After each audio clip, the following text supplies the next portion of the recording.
Isusugal ng 2 Division Undisputed Champion na Naoya Inoue ang 4 nitong titulo sa darating na Mayo na kung saan ay kinumpirma mismo ng kanilang kampo ang hangaring unahin na muna itong ating kababayang si Cuadro Alas bilang isang tune-up fight bago ang seryosong laban nito sa susunod na Disyembre kontra sa Mexican knockout artist Luis Nery. Ito ay isang mind game na kung saan ay pinapalabas ngayon ng buong kampo ni Inoue na itong si Casimero ay uunahin nila ngayong Mayo bilang isang tune-up fight ng Hapon para sa paghahanda nito sa isang mabigat at seryosong laban sa susunod na Disyembre kontra sa WBC number 1 contender Luis Nery. Sa kabilang balita ay bumalik na ng Pilipinas ang former unified champion Marlon Tapales na kung saan sa isang ambush interview ay natanong ito patungkol sa paghahamon muli ni Casimero sa nakalaban nitong si Naoya Inoue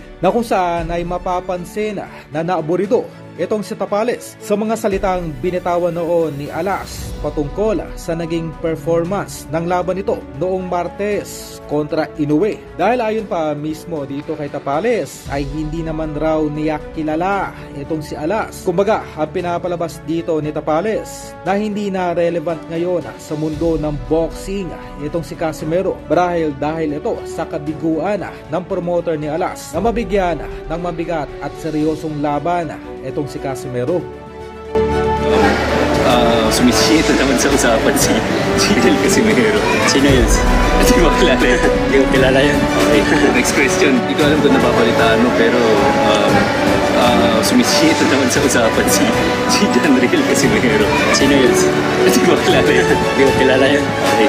Next question. Del Casimero. Sino yun? Hindi mo kilala yun? Hindi mo kilala yun? Okay. Next question.